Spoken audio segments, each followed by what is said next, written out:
affecting today? Wow, there's so much to talk about and there's so much to learn.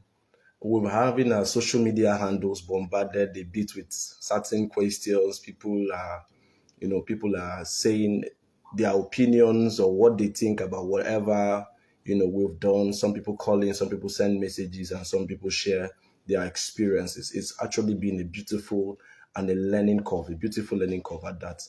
But today I want to talk about this particular issue where it has to do with I have a business or I have some money. What business can I do? Because we've noticed a lot of that. We've noticed a lot of it, in this few weeks of the episodes of this program. So I want to say categorically clear here that whenever you want to do a business, the first thing you need is no money.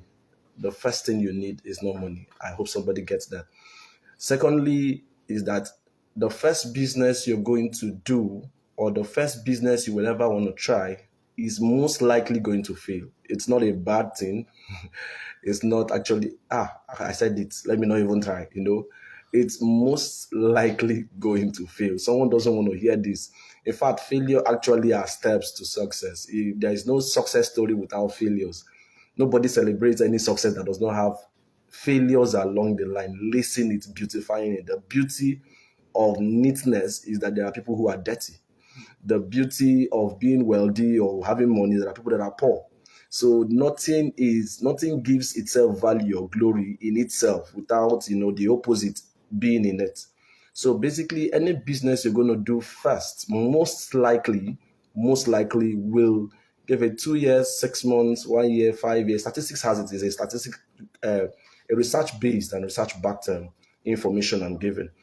The truth is this: there are a few businesses that will scale through and do well in their first time, and I'm going to tell you why some of them do well. Now, some of our opinions might not be general opinion, but the first thing any man needs to do, or the once we begin to ask ourselves questions about how we've been indoctrinated, how we've been cultured, the informations we've received over the years, and the impact it's having on us. If we don't begin to query those things, we're going to still make mistakes, not knowing that the times are changing. For example, if you want to do, let me say, I want to sell meat, I want to be a butcher, I want to sell fish, chicken, whatever it is, raw meat in the market. Who told you, for example, that if you want to do it, you must have one table somewhere, come out at a particular time, remove flies with one waterproof on a stick, cut the meat, and who indoctrinated us to believe that that's the way to do that business or there is no other way? So you see that certain things have been handed over to us from time immemorial. So we don't even know any other way else to do it. We just had a lady who used her bike to come all the way from Dutch, Holland, drove or still riding through Africa, all of the coast. Some of the things she was doing, going through a lot of, you see a lot of her experiences being shared on social media, and you see people looking at her like, where is this one coming from? Everybody's excited. And unfortunately, I don't think any black will be able to do that in Europe, basically passing through borders with bikes. Now, who has indoctrinated us to feel a bit inferior when we see a white-skinned man and a black-skinned man? You become tougher. You become, where are you going to? Who sent you? Who did not send you? Something has been wired in us. And the earlier we begin to change some of those indoctrinations, some of those wired informations, even before we were born, while we were still babies, they were just feeding us with these informations, the earlier the better for us. Okay, so what we're here talking about is that the first thing you need, or most likely, let me make it clean, is that you're likely going to fail in your first business. What's the way out? Many of us go for a job, and the idea of the job is to save money to do business. So you're simply saving up money, and then when somebody meets you, like somebody I know, Simon Squid, will meet you on the road in the UK and ask you, what's your plan? What's your vision? You say, I want to be a chef, but what are you doing now? I'm employed in somewhere else. So what is the problem? Capital. That's the issue. Now, so many of us are looking out to get a job or in a job, save money, and then start a business. Let me tell you, we have this saying in Igbo land that "Anejego achuego." I wish we'd understand the context because some of those indoctrinations are misunderstood and not helping us. So before you even say it, the person say "Anejego achuego," he shuns you with that. He believes I don't have money. There's no need for me to talk about what let me use the word pursuing money, as they say, getting money, making wealth, or creating sustainable wealth. So since I don't have any money in my pocket, forget about it. It's not my plan. Where is the money? Where is the capital? Capital. Okay. You have a job, for example. The job is not a problem. The issue is getting a job in the right industry. When you get a job in the right industry, it could be, for example, I have an agricultural inclination. I want to try some things. I look for a job within that industry. What I'm simply doing is obeying a law that says sowing and reaping. So you simply go there and offer your service. You're paid. You're learning. You're tapping from the years of experience of that structure that's already existing. You're learning so much from them, both the weaknesses, both the strengths, the secrets, and all of those things. So it will surprise you that such a person will come out and open his own and may not have this same story. There might be an exception to this. His business may not collapse, after 5 years, 2, 3 years, simply because of that experience he had in that industry before opening a business in that industry. And number two is that because he has been in that industry, he's going to understand how to go about raising whatever he needs, the 7 different capitals that he needs to excel in that industry. So some other person might be out there saying, let me get money, let me go take a loan. First of all, I would dissuade you. Don't take a loan for a business you've not done before. A business you don't have no experience, no matter what you've read about it. This is where it's happening. Please don't just do business for that sake. Number two, don't do a business simply because they say it's trending, it's paying. No. Why we do businesses is simply to proffer solution. You must identify a problem, identify a need, identify something that needs to be fixed, and fix it. The opinion or the mindset should be that I offer solution at little or no cost. If it's profit making, that is the idea, you're going to have problem being able to see the possibilities that lie in that industry. Now, let me take you through a bit of what you should do when you want to start a business. Basically, look around you and find out what are the problems. Don't go about creating a new problem. Don't create a new problem. Problems are so enormous. Just find one and how to solve it. You've heard this over and over, but many of us don't engage in it. Now, for example, Umaya had experienced a bit of a black shutdown or blackout of lights a few days and all of that because of the drop in supply of gas from the national grid and all of that. Now, if you know that that's a challenge, how do I come in and profile a solution somewhere? You don't need to profile all solutions. You don't need to solve all of the problems of power.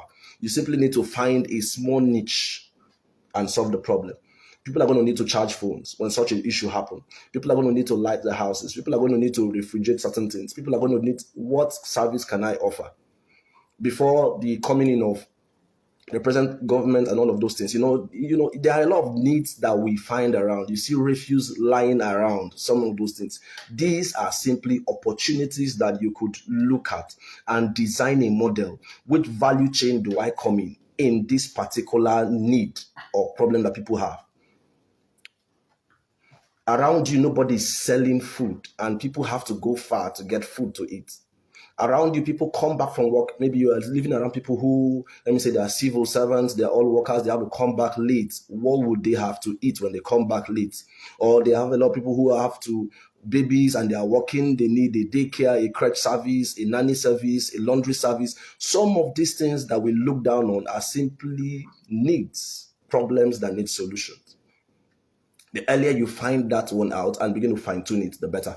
Secondly, what do I do? When I discover a problem, you also hope and beauty. In fact, it's going to be more beautiful. Let me not just say it's good, but it's going to be more beautiful if it aligns with your passion, if it aligns with something that is your strength. For example, if somebody was sending me a message and said, I have this money, I want to do this. I said, can I get certain background information about it? He said, no, sir, just tell me what to do with the money. I said, it doesn't work that way. Now, if you're someone who enjoys walking about, you can't do a banking job, for example, like me, having to sit down all day. It would be an error for me to tell you, use the money, open a business or a shop or something. You have to sit down. You're going to close that place at the peak hours. You're going to open it at an hour where nobody's coming in because you won't be comfortable. It's going to be an issue for you. You have natural charisma, you could talk, and and then they sit you down behind the teller, at the machine in the bank and all of that. Welcome, sir. You're going to struggle no matter what you're earning in there. So it's good you look for if you have that, but most importantly, discover the problem, discover the issue, and then build a model for solution. Build a model to satisfy a particular problem. Fill the gap. Build the bridge between the problem and the solution. Build the bridge between the person that needs the service and the person who offers the service. Now, I may not know how to offer that service, but I can become the gap between who needs that service and who is offering the service, who has what you want to buy and who wants to buy it. And many of these guys who come in as middlemen in some of these services or businesses or whatever, you will see them doing so much at little or no strength, just arranging, whether we're using technology or not, arranging those meetings. For example, in real estate, for example, you are the realtor, you bring the buyer to the company who sells the property and all of those things. You're making your commissions, you're making certain things. Konga, the same thing, Jumia, the same thing. These are business models and some of these e-marketing platforms, Alibaba and the rest of them are doing. So find a problem. Find a problem. We cannot exhaust it all here. Find a problem and solve the problem. If you are in an industry, for example, having an experience in a particular, it will be nice, since you know a bit of the industry, have certain networks in that industry, the relationship in that industry, to build a business around the industry you have an experience in. Don't go about doing what you don't know the A to Z about it. That's why many times it's advisable, when you can't, follow somebody, mentorship, discipleship, whatever you call it, training, a course, a seminar. Develop yourself. Don't be in a haste, because you're going to crash down somewhere and feel like as if this thing is not working. When they tell you do poetry, say, my experience in poetry business, God forbid, I'm never trying it again, simply because of how you failed. Now, failing, you should be used to failing. Get this. But the right mindset, the right attitude, somebody I know in the physical or in the spirit once said, the experience I had years ago, meant that he cannot even do business. He had a school and some people scammed him and did a lot of things. In that, if you want to do business, you must be someone who takes risks, calculated risk. You must take risk. You must be able to motivate yourself. I mean, you don't have to wait for somebody to call, hey, yeah, how are you doing? I remember a few years back, I was in Zaria, and then Erufai, the governor, then demolished our shop. I woke up 4 a.m., called to the place and saw the showroom, everything all grounded. I didn't even know what to do. I remember my wife spoke a bit to me before going there. I said, take a music. When you get there, play the music and just pray. And I was just doing that strangely. In fact, when the day broke, people came to the place. I was buying food for people. And they were like, are you normal? I was just giving people food, giving them drinks. I was like, okay, you're in the rubbles of your shop. And I was doing that. It wasn't easy. But I'm saying you must be prepared. And you still go again. Like nothing ever happened. You still keep going. It's not for the faint. Business is not for the faint. It's not for the faint-hearted. It's not. But taking or thinking that a job will be safer, wake up. AI is coming for your job, basically. I mean, the way is so coming so fast, and it's going to be a challenge for a lot of people after a few years. So please evolve with it. Evolve with it. There's something I wanted to touch, because I want to talk to also younger people, especially those who are writing JAMB and all of those things. And somebody has told you, feel this course, please be careful the course you're feeling. When Nigeria, get it. If your course does not have a license, somebody will attack me because of this. But if your course does not have a license at the end of your practice or your graduation, or your course does not have a practical application that you can make a business out of it, I would advise you look for something else. It's as simple as that. What a license does is protect a job or give you a chance to have a job in the industry. And what a practical application means that you can look at the business model of that job, of that thing you studied. So I'm doing botany. There may be no license. And do I understand the business dimension of botany? A Proco doctor is enjoying and making money that many medical doctors will not make, simply understanding the entrepreneurship or the business dimension of being a medical doctor. So take advantage of it. If you don't understand it, don't do that. Don't do that. So right about now, I think we were taking in a few questions, because we're not going to be able to exhaust all we want to say. Please follow the social media handles. You get these snippets, you get these videos, and you get these informations. It's powerful. It's powerful. The number to call is 0806 588 5418. 0806 588 5418. 0806 588 5418. Hello, good morning. All right. So while we're waiting for the calls to come in, now I was talking about when it has to do with courses. Let me say a few things about that. Let me be a bit specific. I said this in church and somebody was shouting. They told you that the course you're studying, you can work anywhere. Uncle, please run. Don't, please. And please, daddies and mommies, the idea of trying to enforce your ideology, your dream course, you have problems in the village, so you just want your son to study law so that you have a lawyer or a soldier, so that when problem comes up, please leave your dream for yourself and let this child or these children pursue some of their dreams. Hello, good morning. Good morning, sir. Name and location. You're welcome, sir. Okay. Come again.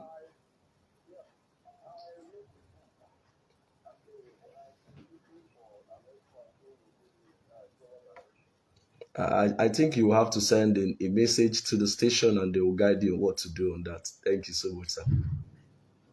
That's a smart one. So, so please don't go about doing that course they told you can work anywhere. No. Please don't try that. Parents, please don't coerce them. Parents, please don't. Somebody tells you I want to do mass communication.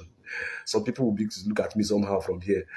Some of those things, like they have certain licenses that make your job beautiful. Make protected some of these things. The creativity dimension of this. But if you don't, you're going to look off or out of place. You simply went to study a course that you don't know the creativity. You don't understand the flair. You don't understand. You're entering a course that has a bit of showmanship, and you are an introverted person. You're going to be off unless you have certain people who handle that if you're a brand, and that's going to be an issue. You want to do fashion and you don't have a fashion sense or a color combination sense and all of those things, it's going to give you a problem. People might find it hard to even at all, patronize your product because you're not bringing a life to what you're doing. So there has to be a bit of passion, a bit of your strength, a bit of something you understand A to Z of it and all of that. You want to study a course I did. I'm an academic staff in the university, for those who don't know. And I studied microbiology. And sometimes, as painful as this will sound, and somebody will be like, why are you saying this? I'll tell my students, I'll say, microbiology should not be the best. You shouldn't even be applying for it. At least they have a license, because when you go to a medical laboratory, they'll tell you it's MLS, it's medical laboratory science people, and you're not needed. You get a job there, you can't be the head of the lab. And some of those things. Outside of here, are they good? Is it a good course? Yes. In Nigeria, you're going to have to find creativity about it and make it beautiful, using social media, using the internet, using all of the technology available. But outside of that, you're going to likely be frustrated or find partnerships that make it work. Talking about just the medical line, there are a lot of other areas to it, the food, the industrial, the pharmaceutical, and all of those applications. So we must find a creativity about whatever you're doing. I know a lady who runs the poultry something online, poultry farm in Ibadan. Many people know her and they follow her. We were mates and colleagues in school. She studied veterinary medicine, and funny to say, she wasn't the book type. I mean, you literally see her in every party, and she was studying veterinary medicine. And some people might know who I'm talking about, literally. But when I came across her page, I was like, is this person or some other person? She produces over 10,000 tons of broiler every month. Every month. You come now, let me tell you a lot of things. She has the farm scattered all over Ibadan. She has the processing plant where you clean up chicken, clean for cold rooms and supply them. She has her courses that people pay a certain amount, 75K actually. And it will shock you that those courses, they have like 2, 3, 4, 5, 10 cohorts in different WhatsApp groups using the same video. She simply has a system that ensures money is just going around. So they'll tell you send a screenshot or send a receipt because they don't even know who paid and who didn't pay. Money is just coming in regularly, and they will still use the same video next year. It's simply putting a system that ensures a continuity. So you want to go and learn that course, and it's a good one. That's taking a step. I'm not just jumping and then using your own car, your own chicken to learn. The experience will be so painful that at the end of the day, you see, I wish I had gone to learn. Some bad and negative trend we're seeing, particularly in the East, that nobody wants to get a skill. In fact, those who have skills are growing and aging with the skills. That you come to people who have valuable skills, you don't see anybody who wants to learn it. You have a 1-year contract to learn a skill and you leave in 3 months. In your mind, you've learned it. No, that's not the way to go. And where everybody's looking for money that will just fall from somewhere, you just hammered some money. No, that's not the mindset. That's not the mentality. Like I keep saying, it's not about what you're doing. It's not about what you're saying. Some people will be somewhere and say, I wish God would just drop. No, God doesn't work that way. Sorry. God doesn't work that way. I wish you just drop some money. I'll just see money on the road. Who will drop the one you pick? Nobody parks there. So please change certain ideologies, change certain mindset. You must go to school to get it. No, it's not a must. School is not for everybody. Unfortunately so, it's not for everybody. Some of us are paying exorbitant prices. I'm not trying to. They're offering good services and all that in these schools. But if it's not within your comfort, you don't have to. Because my neighbor is going to. These are simple things that will help you manage your finance, do a budgeting, and get out something out of your finances. Meet your financial goal is important. Not because everybody. You will see a house. Sorry, like I said, I encourage people paying rent. Don't forget that. Don't forget that. But then you come to a property and you see the landlord is living downstairs. He doesn't have a car. And then everybody living up and 6 floors, 4 floors, all have SUVs all packed up. And then you come down in the morning and say, landlord, good morning. Landlord will greet you, good morning. And you still pay the rent to him. No, but we're not saying that you shouldn't pay the rent. But we're saying that let the SUV you're driving, let that be something that is financing it. Let that be something else. Let that be an enterprise. Let that be something else you're doing that you're paying those bills to, because he's able to relax and chew use the chewing stick and all of those things simply because of what? He has something fending for him. Okay? So it's important. It's important that we get that correctly. It's important. Change how you think. When you begin to change how you think, when you begin to ask certain questions, why is this thing done like this? I've been so used to it being done like this. Why shouldn't there be a different way of doing it? Everybody is selling, for example, pure water. It must be packaged in either nylon or plastic. I'm not trying to create something. But how about sitting down and saying, is there another way I could actually sell water? Is there another way I could actually sell water? Is there another way I could actually sell red oil, granite oil? Is there another way I could actually do this? Don't go about creating a new demand, a new problem. Work on the existing problems. Get information, read, follow someone, learn a few things, and then your mind will begin to change. I'm sorry, let me just talk to some people.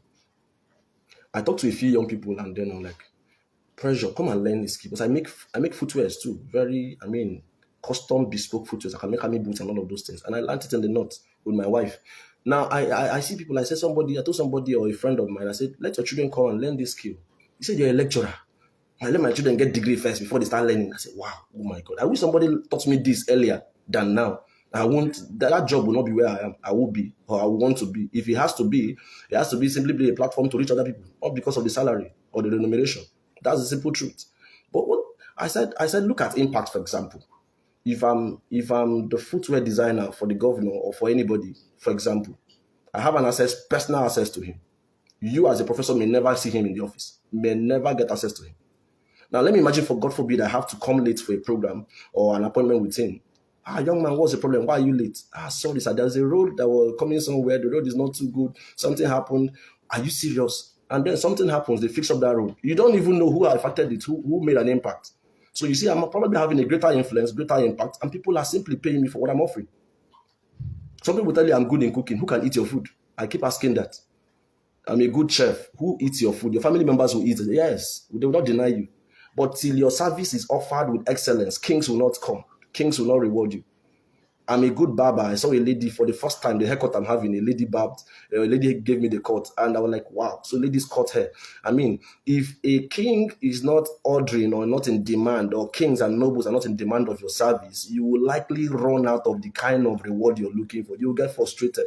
So take time and hone, chisel, polish your skill, polish your service, become very good at it. One person's reward as a noble, as a king, would give you 10 times a year pay of what other people will pay you on the road. So please look at it. Thank you so much. So while we're waiting for the calls, don't forget to offer your service excellently. Once again, the number to call is 0806 588 5418. 0806 588 5418. Hello, good morning. Good morning, I can hear you. Yes, name and location, sir. Where are you calling from? Okay, go ahead, sir.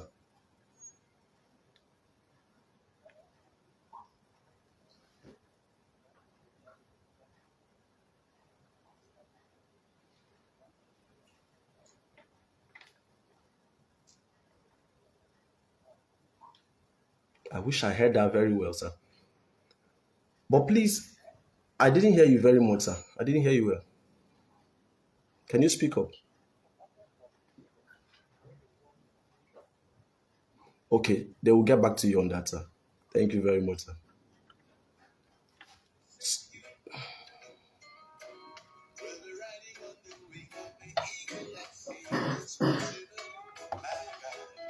0806 588 5418.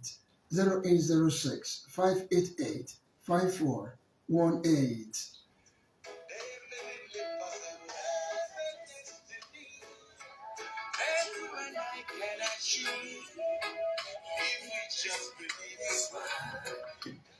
Hello, good morning.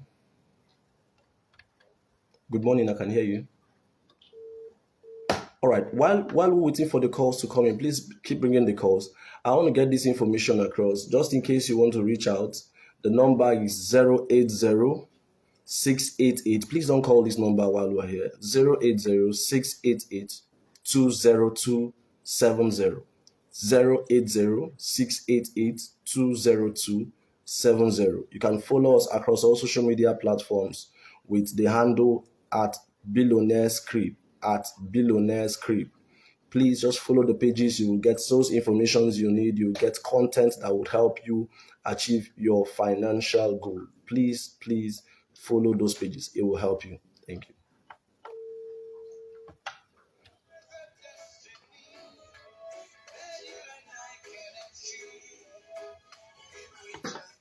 Hello, good morning. Yes, we'll hear you.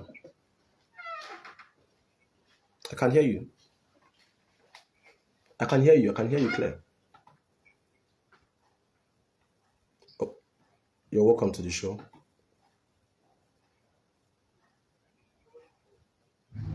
Okay.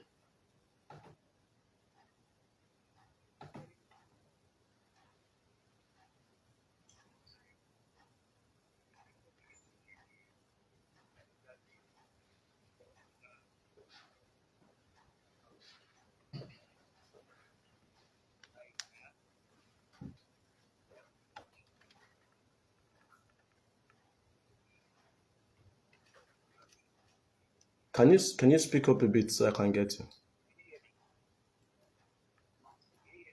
I can hear you. Can you speak up a bit?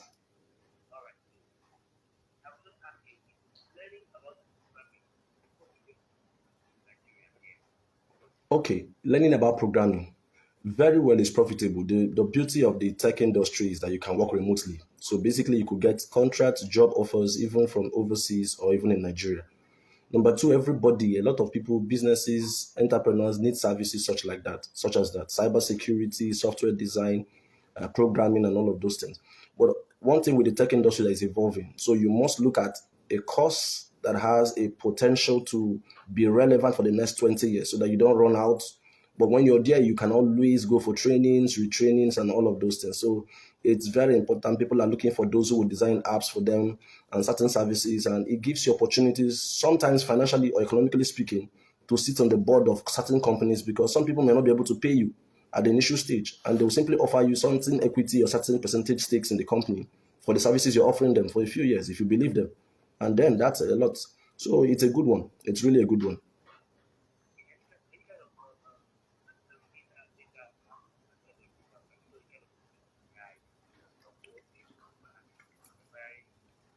Okay, just follow the pages. I'll give you call my number again, 080 688